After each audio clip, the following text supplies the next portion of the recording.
Tignan nyo guys yung ginawa namin kanina. Espasya ng trabaho kanina yan. Malaking MCC main circuit breaker ng LB. Ito naman main switch gear ng high tension. 13,800 volts yan. Main switch gear ng high tension yan. Ito naman main switch gear ng LB. Yan ang TR niya sa likod. Yan. Ito TR yan.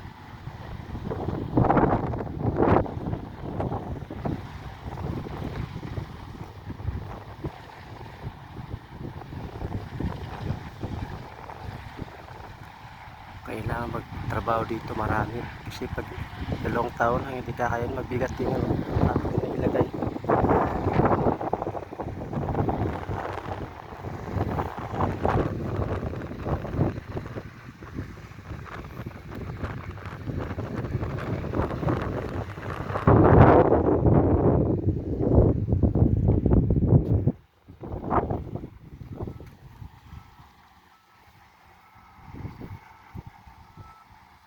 Ito naman yung cabinet ng high tension na 50 yung size ng kable yan sa baba.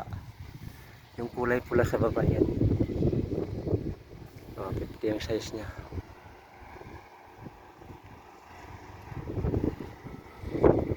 Dito ang ganda ng sistema ng mga kuryente dito kasi puro underground, saka malakas yung ulan dito kaya ganun. Bira lang mag-ulan ng malakas. Umulan ng malakas pero saglit lang siya. Hindi katulad sa atin. Kailangan ng kuryente sa atin. Kung mag-underground man, yung tested sa yung kable tested na ilubog sa tubig.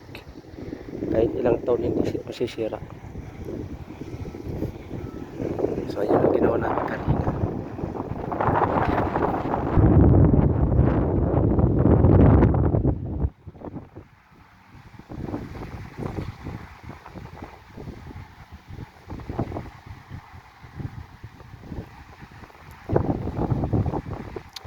Tapos ng safety, yan yung mga safety na kanina yan. Saka dito yan safety.